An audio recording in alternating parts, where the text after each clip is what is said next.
Bonjour à tous et bienvenue dans cette nouvelle vidéo. On se retrouve comme d'habitude pour parler films, pour les séries, pour les sorties au cinéma comme sur les plateformes de streaming, mais ça, vous le savez. Évidemment que vous le savez. Et si on se retrouve aujourd'hui, c'est pour parler sorties, ou du moins bilan de sorties sur toute une année, car on se retrouve pour cet exercice convenu, cet exercice... Tu te tais ? Cet exercice attendu, cet exercice un peu artificiel, mais cet exercice qui est, il faut le dire, plutôt apprécié chaque année, le flop et le top de l'année qui vient de se terminer. Habituellement, je prends le temps de rattraper les films et séries de 2024 que j'ai ratés. Cependant là, du fait des quelques bouleversements qu'il y a eu dans ma vie fin 2024, il y a vraiment trop à rattraper. On partira sur un top 2024 qui sortirait, disons, dans 2 ou 3 ans. Donc je me suis dit qu'on allait faire juste avec les quelques films que j'ai vus cette année. Et histoire de commencer fort 2025, je vous propose qu'on commence par le flop de l'année, c'est-à-dire les films qui m'ont le moins plu, les films qui selon moi sont les pires de 2024. Ça fait du bruit ce truc. Alors attention, pour moi, un flop, c'est plus proche d'une déception que d'une vraie nullitude incarnée. Donc il y aura dans ce top des films qui peuvent avoir des qualités et qui peuvent même être des films que des gens ont apprécié, mais qui, selon moi, selon mes attentes, mes goûts, ou tout simplement mon avis, ont été des déceptions durant cette année 2024. Et donc parti pour les 10 films qui m'ont le plus déçu cette année. Il y a du lourd en perspective, donc asseyez-vous confortablement, servez-vous un grand verre d'eau, un café et la boisson de votre choix. Vous remarquerez que moi je suis partie sur de l'eau. Je me suis dit que la caféine ça risquait de me rendre trop agressive, donc on est parti sur de l'eau. Vous par contre vous faites ce que vous voulez, laissez-moi en commentaire votre flop de 2024, les films que vous avez le moins appréciés en salle ou sur plateforme l'année dernière. Laissez-moi aussi un petit coucou pour me dire que vous êtes passé par là, un petit like pour aider la vidéo dans l'algorithme de YouTube. Et moi je vous retrouve juste après le générique pour passer à un très long coup de gueule.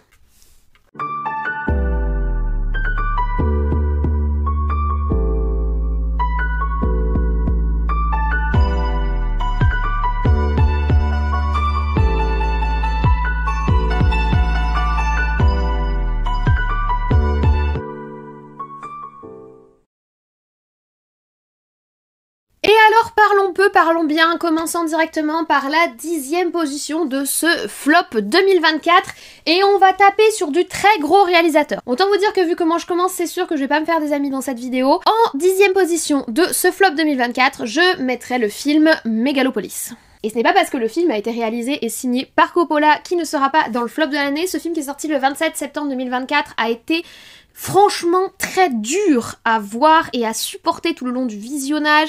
C'est un gros gloubi-boulga de branlette intellectuelle. Je vous ai fait une très longue vidéo dessus, tellement ça a été difficile pour moi de démêler les intentions du film, les volontés du film. Le film n'est pas moche, il y a quelques passages qui sont même carrément beaux, et si je faisais un top des plus beaux moments visuels de l'année 2024, je pense que Megalopolis pourrait avoir une chance d'être classé. Cependant, c'est pas parce que c'est beau visuellement, que c'est cohérent, que c'est intéressant ou que ça donne envie d'y retourner. Ce film a été très long. Oui, 2h18, c'est très long, donc quand on a un film complètement incohérent.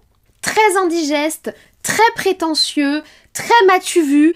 Bref, pas forcément des qualités. Surtout, je l'ai trouvé très méprisant avec son spectateur auprès duquel on n'essaye même pas de donner sens à ce que l'on fait, méprisant auprès de ses personnages eux-mêmes et de la représentation qui est donnée de la société dans le film. Le peuple, c'est vraiment des merdasses girouettes sans intérêt dans ce film. Il y a que les élites qui, eux, parce qu'ils ont une vision, parce que ce sont des artistes, peuvent façonner le monde et donner des directions toutes plus absurdes les unes que les autres. Alors oui, le film a un fond, oui, le film a une réflexion, oui, le film a un message, qui est par ailleurs assez convenu, le message de la chute civilisationnelle, de la nécessité de renouveau et de laisser les artistes guider l'homme, du sens de la vie et d'une sens de l'humanité.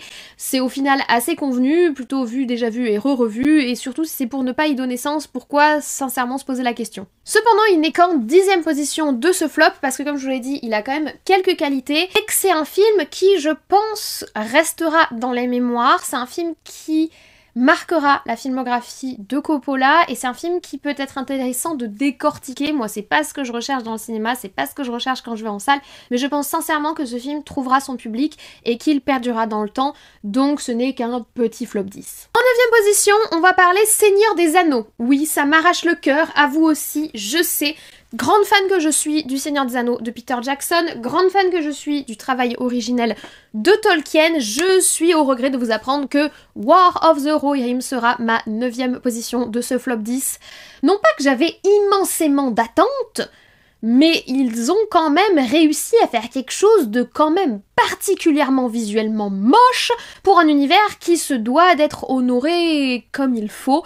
L'histoire n'est pas nullissime, même si elle est profondément inutile et que il tombe très rapidement dans les ornières du déjà-vu, ce qui fait que tu sais comment ça va finir et comment ça va se passer, et qu'au final on n'apporte absolument rien au schmilblick. Ce qui aurait été intéressant, d'apprendre plus sur le Rohan. Non, t'apprends rien, voilà. Mais en plus, c'est visuellement très laid. Alors vous allez me dire, oui, mais le film n'a pas plus d'ambition que ce qu'il nous présente. Oui, mais c'est un film qu'ils ont fait juste pour garder les droits. Oui, mais tu demandes plus au film que ce qu'il ne pouvait donner. Peut-être, mais c'est une grosse déception. Et avec le matériel qu'ils ont, ils auraient pu faire tellement mieux, ne serait-ce qu'en upgradant l'animation et en ne prenant pas une animation des années 80-90, mais en engageant un studio un peu performant qui pourrait nous fournir une belle animation bien dynamique et bien visuel, comme on peut avoir en 2020, comme on a dans du Demon Slayer, comme on a dans du Your Name, comme on a dans l'Attaque des Titans. Vous voyez, quelque chose de beau. Rien que ça aurait apporté une immense plus-value. Là, c'est juste une déception. Client suivant en 8e position, je n'aurais pas cru qu'il finirait dans le flop, mais malheureusement c'en est un pour moi. Le film Maxine, c'est-à-dire la clôture de la trilogie de Ti West qui avait commencé avec le film X et son préquel Pearl et qui s'est terminé sur ce Maxine cette année. La seule chose qui permet au film de pas être plus haut dans le classement des flops, c'est l'interprétation de Mia Goth qui reste une très bonne actrice, qui est magnétique dans le rôle de Maxine, qui a vraiment quelque chose, elle délivre à l'écran du début à la fin, mais même elle arrive pas à sauver le film, c'est lent, c'est brouillon, ça arrive pas à choisir un camp, ça arrive pas à choisir comment en fait clôturer ce triptyque. Dans le préquel Pearl, on sent que Ti West, certes il a pas beaucoup de budget, mais il a des idées, et dans cette suite Maxine, on sent qu'on a beaucoup plus d'argent que d'idées, de par le succès des 2 premiers films, et c'est cool pour lui que les 2 premiers films qui avaient été faits un peu petit budget, un peu amateur, et trouver leur public et que ça ait permis de porter la trilogie au-delà et d'offrir un 3e film avec plus de budget. Mais le budget ne fait pas tout en fait. Il faut quand même choisir une ligne directrice, choisir vers quoi tu vas aller et choisir comment clôturer ton histoire. Or, cette idée d'une Maxine qui a réussi sa carrière suite aux événements tragiques de X et qu'on retrouve dans les méandres crasseux de Hollywood, franchement, aurait pu clairement marcher. Je trouve que le film n'arrive pas à choisir vers quoi il veut aller. Il se perd entre les hommages au vieil Hollywood, entre son rapport à la pornographie toujours très présent comme dans les 2 précédents films, entre un espèce de polar noir, et puis ça parle de secte, et puis ça parle... Honnêtement, c'est un énorme cafouillage, un très gros brouillon, et en plus le film est long. Il est long parce qu'il n'arrive pas à trouver son rythme, il est long parce qu'il n'arrive pas à choisir entre les 16 000 hommages qu'il a envie de faire, et c'est franchement dommage, c'est pas du tout une belle clôture. Pour moi c'est vraiment une clôture ratée pour ce triptyque autour de Mia Goth, et je resterai personnellement sur X et Pearl qui, chacun dans leur genre, arrivaient vraiment à apporter quelque chose, certes avec un côté très amateur et petit budget, comme quoi c'est pas l'argent qui fait forcément la réussite au cinéma, c'est surtout la passion, et je trouve que dans ce 3e opus, malheureusement on l'a un peu perdu. Et en parlant de perte de passion, vous l'avez remarqué je pense si vous avez vu ma vidéo du calendrier des sorties pour 2025, les suites ont un peu ras la cacahuète. Je sais que Hollywood n'a rien d'autre à nous refiler en ce moment. Si, en vrai je suis mauvaise langue, on a de belles créations et on se retrouvera très très vite pour le top 2024 parce qu'il y a quand même de belles choses, mais c'est vrai qu'on est quand même dans la tendance suite de préquels, de spin-off, de remake, de live action, qui commence à nous peser, et dans la catégorie suite, de suite, en 7e position, j'ai envie de vous mettre Moi Moche et Méchant 4. Le film est sorti cet été, le 10 juillet 2024, et je suis pas sûre d'avoir besoin d'expliquer plus avant pourquoi il est dans ce flop. Je veux dire, les Moi Moche et Méchant, ça aurait déjà dû terminer depuis longtemps, je suis même pas certaine qu'à la base, nous avions nécessairement besoin d'une suite. Le premier était très bien, très sympathique, il y avait les mignons qui apportaient le côté mignon, et le côté un petit peu bankable, il faut le dire. Il y avait le personnage de Gru, qui était cette antinomie, puisque c'était le méchant qui était le héros et qui apportait le côté cynique qui pouvait plaire à l'adulte qui allait accompagner l'enfant, qui lui allait plus être charmé par les petites, par le mignon, par la licorne, etc. L'histoire était mignonne, c'était prenant, Vector était un méchant de grande qualité. Bref, le premier film était très bien, ils ont absolument voulu faire des suites parce que le succès, ils nous ont fait 7 milliards de films mignons, 14 milliards de films moches et méchants, bref, là on en est au 4e, et malheureusement, ce qui devait arriver arriva, si c'est pas déjà arrivé pour le 3e opus d'ailleurs. ça ne marche plus. La recette ne prend plus parce qu'on l'a déjà vu 15 fois. Voilà. Et je pense que même si ça peut marcher sur les plus jeunes et que ça a peut-être été un très bon film, une très bonne sortie familiale, personnellement, je me suis pas marrée durant tout le film. J'ai pas passé un moment particulièrement grandiloquent. Il est temps d'en finir avec les suites de suite dans la catégorie Moi Moche et Méchant et dans la catégorie des mignons. En vrai, si on additionne Les Mignons et Moi Moche et Méchant comme étant la même saga, on en est quand même à 7 films. 7 films en moins de 15 ans, c'est beaucoup trop. Voilà, c'est beaucoup trop. Et on en arrive à la 6e position, et la 6e position, ce sera un film français. Et là, clairement, je vais vous parler du visionnage le plus lunaire de l'année. Je savais pas où le mettre dans le top, tellement c'était à la fois absurde, lunaire et what the fuck. Le film Survivre. C'est une sorte de SF catastrophe qui est sorti cet été, et comment vous dire que, déjà, la physique... Enfin, non, il y a tellement rien qui va dans ce film. L'acting, ça va pas. Les effets spéciaux, ça va pas. L'histoire, ça ne va pas. On est sur une famille qui est sur des bateaux. Là, il y a une inversion des pôles. Tu sais pas pourquoi l'inversion des pôles fait que les océans décident de, nique la logique, grimper sur les continents. Hein, c'est pas il y a des tsunamis. C'est l'eau monte en haut, l'eau monte en haut, la gravité, non. Bref, ils montent sur les océans, du coup la famille se retrouve dans les fonds des océans qui sont vides, il y a pas de cadavres de poissons, ou juste des espèces de dunes en pierre, et là il y a un tueur en série. Je sais pas quoi faire de ce film, je sais pas quoi... non, voilà. J'ai même pas envie de le mettre plus haut dans le classement parce que je sais même pas si vraiment ce que j'ai vu concrètement c'était quelque chose. Ça pourrait être le pire de l'année, mais comme je vous l'ai dit, dans ma vision des flops, il y a l'aspect déception, et je peux pas dire que j'avais vraiment des attentes pour ce film. La bande-annonce pouvait nous laisser imaginer un film catastrophe, très petit budget, un peu sympatoche, mais rien de plus, donc ça peut pas être une déception abyssale au point d'être le numéro 1 du flop, mais qu'est-ce que c'était mauvais, mon Dieu, qu'est-ce que c'était mauvais. Et comme le temps passe vite quand on s'amuse, et ben on est déjà en 5e position. Et en 5e position de ce flop, et ben on va encore une fois parler de suite de films d'animation, puisqu'on va parler de Kung Fu Panda 4. Bah là on va faire très simple, vous copiez-coller ce que j'ai dit juste avant sur Moi Moche et Méchant 4. Voilà, pour moi on est sur le même niveau de problème. Le premier était cool, j'ai même beaucoup aimé Kung Fu Panda 2. Le 3 on est déjà en train de s'essouffler sévère. Bah le 4 c'est la chute vertigineuse qu'on ne souhaitait pas pour une saga de films qui est quand même très cool, pour un personnage, le personnage de Po qui est extrêmement sympathique et qui avait apporté quelque chose de frais et d'intéressant à la base, mais il n'y a plus rien ni de frais, ni d'intéressant, ni même de scénaristiquement cohérent dans cette saga, alors que nous entrons dans ce 4e opus. N'importe qui peut ressusciter, les méchants sont gentils, les gentils sont méchants, il n'y a aucun charisme au niveau de l'antagoniste, il n'y a aucun charisme au niveau des nouveaux personnages qui sont apportés, on a l'impression de les connaître déjà et de les avoir déjà vus, également d'en avoir déjà marre d'eux, tellement ils sont... Enfin, c'est triste. Honnêtement, je trouve ça triste de voir des studios, comme le studio Illumination, dans le cadre des Mignons, ou le studio DreamWorks dans le cadre de Kung Fu Panda, se retrouver ainsi coincé dans le piège de la suite et dans le piège de la rentrée d'argent facile. J'ai conscience qu'il y a probablement une dimension économique pour renflouer les caisses et pour produire d'autres films. Hein. DreamWorks nous a fourni cette année de très beaux films, hein, Le Robot Sauvage par exemple, hein, pour ne en citer qu'un. Illumination l'année dernière nous avait proposé le film Migration, donc ces studios ont des choses à proposer, mais on a l'impression que pour pouvoir nous proposer ces choses-là, ils se retrouvent coincés dans ce cercle vicieux de la suite qui va attirer les familles en salle, qui vaut pas grand chose, sur laquelle au final on mise principalement financièrement, parce que artistiquement on propose pas grand chose. La seule exception que je verrais à cette règle, c'était Le Chapeauté 2, qui avait réussi à nous proposer une nouveauté au niveau visuel tout en étant une suite, et c'est d'ailleurs pour ça que ce film, je pense, avait eu le retour qu'il avait eu et avait été un petit peu une anomalie dans le monde de la suite, mais c'est vraiment très contrariant de me retrouver à mettre dans mon flop deux suites de sagas d'animation qui à la base commençaient plutôt bien et dont les premiers opus, voire les seconds, sont extrêmement sympathiques. En 5e position de ce flop, je mettrai Kung Fu Panda 4. Et on en arrive à la 4e position, et en 4e position, nous avons un film d'horreur. Messieurs, dames, vous le savez, j'adore les films d'horreur, mais très souvent, les films d'horreur sont décevants.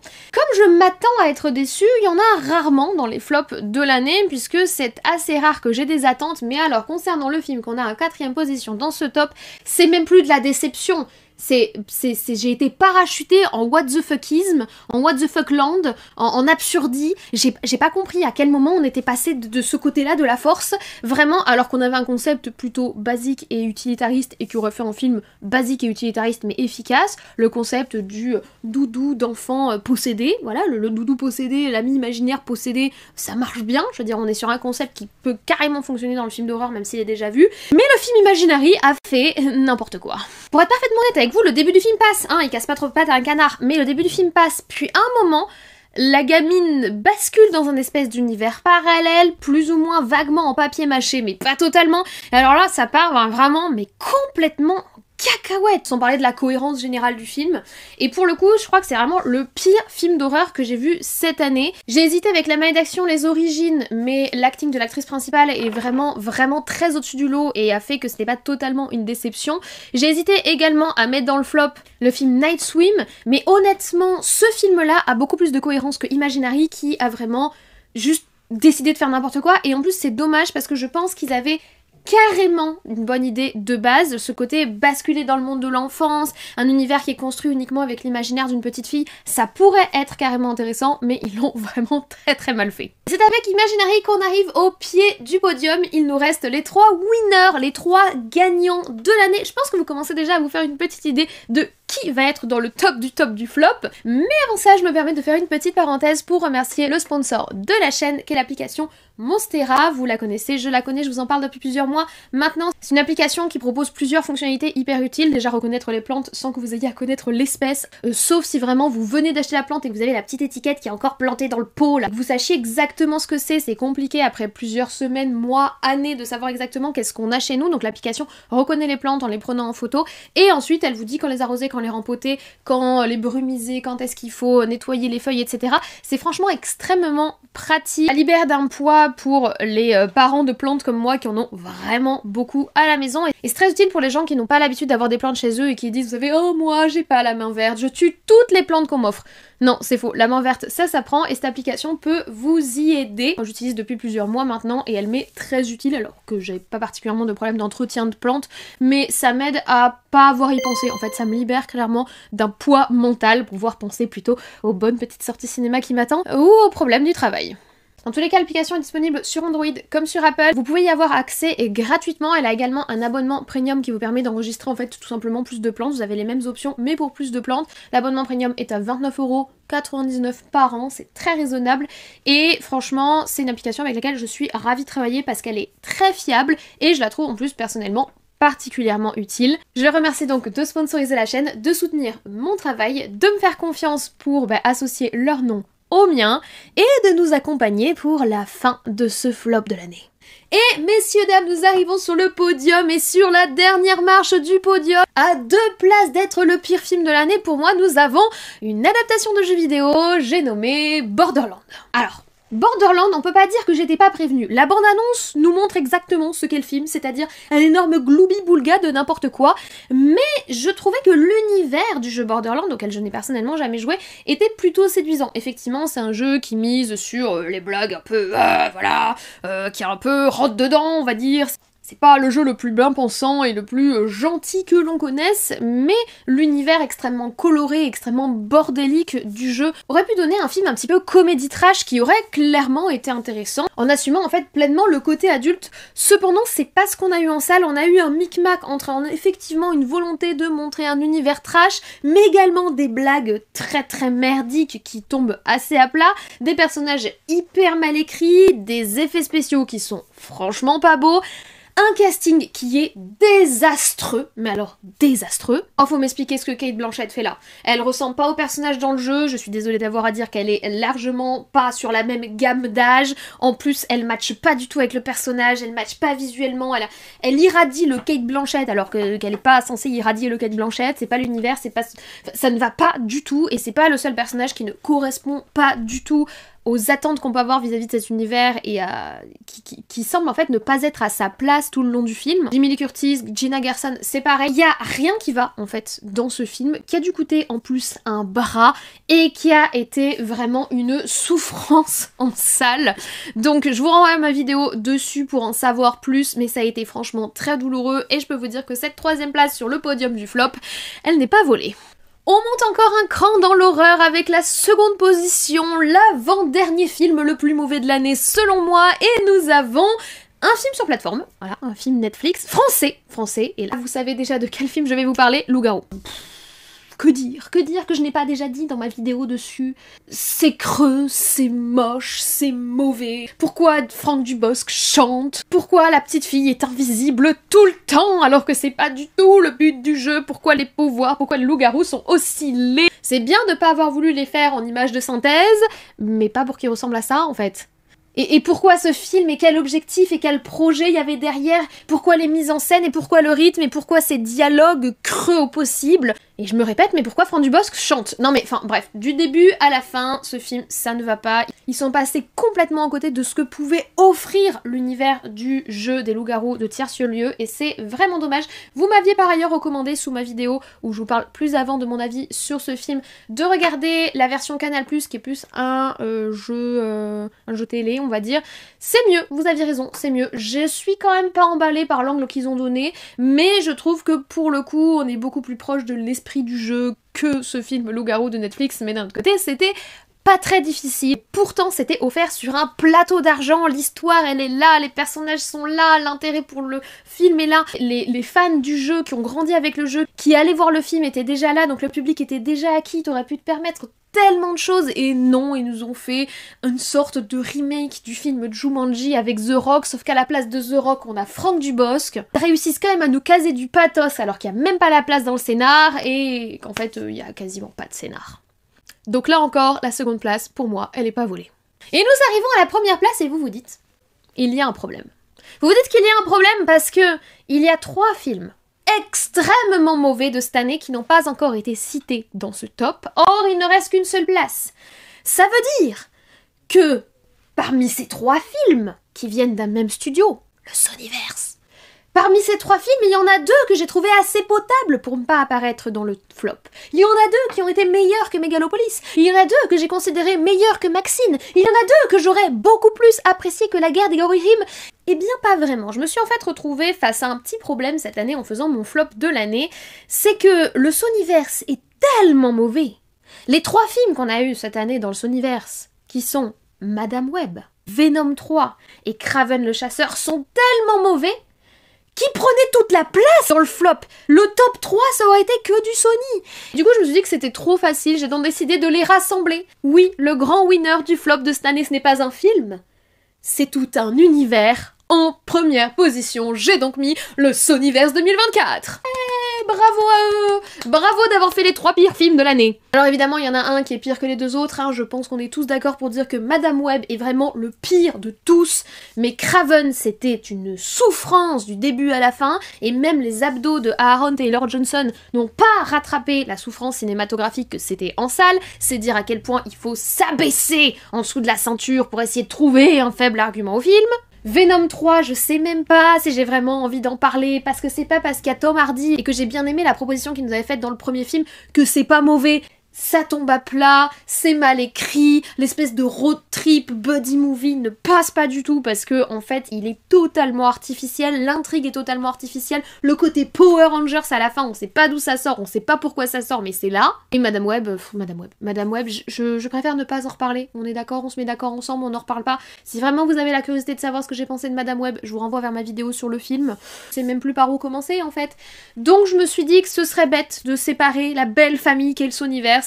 Notre grand gagnant du flop 2024 est donc le Sonyverse 2024.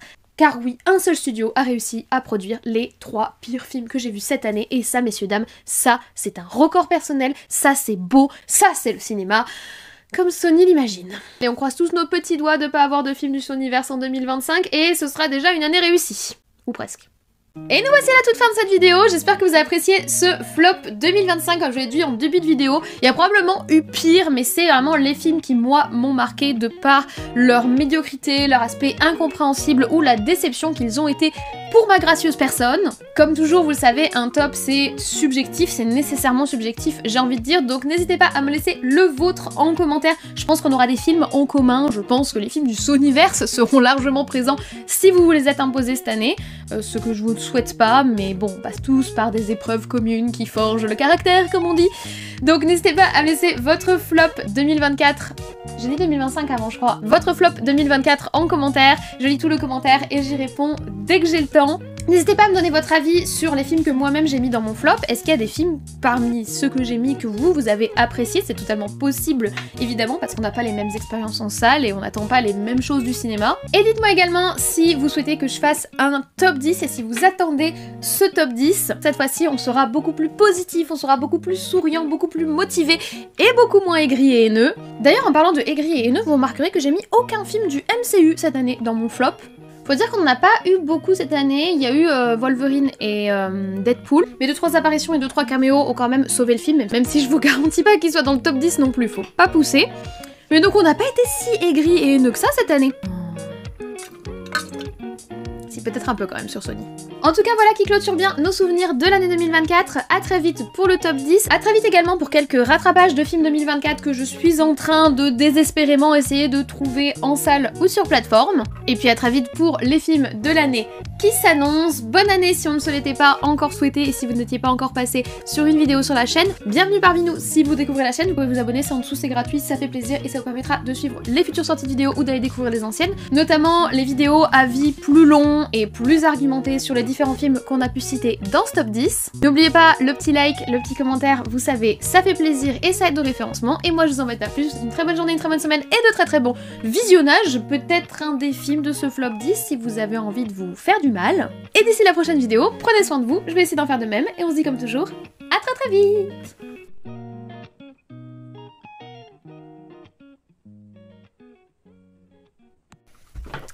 Salut, salut! Comment allez-vous? Hey! On se retrouve pour le truc qu'on me demande le plus en chaque début d'année, c'est-à-dire le top et le flop 10. Et je luis du front, donc je vais aller me mettre un petit peu de poudre et je reviens. Et oui, je suis un être abominable qui se maquille pour ces vidéos. Conclusion, ce que vous voulez. Moi, ce que j'en conclus, c'est qu'en fait, vu que je dois faire du montage pendant plusieurs heures de ma gueule, je préfère ressembler à un truc, parce que si en plus je ressemble à rien, et Dieu sait que c'est pas facile de ressembler à un truc, hein, le ravalement de façade prend plusieurs heures, hein, c'est du BTP à ce niveau-là. Mais ne serait-ce que pouvoir supporter ma gueule, il faut que je ressemble à un truc. Et là, ma tête luit tel un phare dans la nuit, donc je reviens.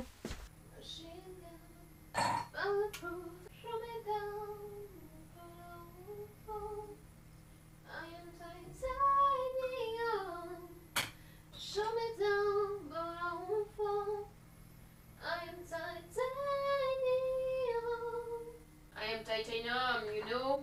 Tu pars toute seule. I'm back. It is better. Ah ouais, je disais donc on se retrouve pour un truc qu'on me demande, mais chaque année, un petit peu l'exercice obligatoire de fin d'année, début de nouvelle année, qu'on appelle le top et le flop. Voilà, c'est un truc qu'on me demande énormément. Moi j'ai un petit problème avec les trucs très attendus, c'est que ça me bloque complètement au niveau du cerveau quand il y a trop d'attentes de la part des gens. Cette année, je me suis dit que j'allais prendre ça chillax relax. J'essaye de revoir un maximum de films qui soient disponibles sur Canal ou sur plateforme. J'essaye de rattraper un maximum de films, histoire de vous donner un top le plus complet possible. Et là, du coup, en général, ça traîne pendant plusieurs semaines, voire mois, le temps que je puisse rattraper ou que soient disponibles les films qui me manquent. Et au final, après, j'ai l'impression que c'est plus dans le timing. Et il y a des gens entre-temps qui m'ont surdemandé la vidéo. Et du coup, moi, je bloque complètement quand on me demande trop un truc parce que ça me fout la pression. Donc, je me suis dit qu'on allait faire ça chillax relax. Voilà. Et qu'on allait se faire un petit top, voilà, tranquillou bilou. Alors nous sommes toujours dans le décor qui n'est pas le décor définitif de la chaîne, toi-même tu sais si t'as suivi, si t'as pas suivi je te renvoie vers les vidéos, news, quelques petites infos parce qu'il y a des changements dans ma vie. Voilà, et on est parti. Let's go. C'est parti. Bah oui mon poilu. Tu renverses... Non, attention hein. Merci. T'as fait bouger quand même hein. Je connais pas les paroles, parce que c'est une chanson que j'écoutais quand je parlais pas anglais.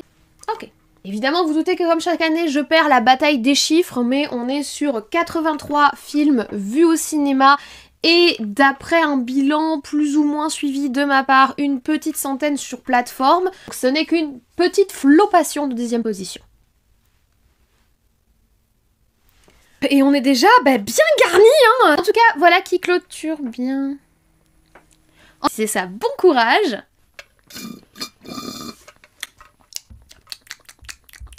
On a terminé, on n'a plus d'eau, donc heureusement qu'on a terminé.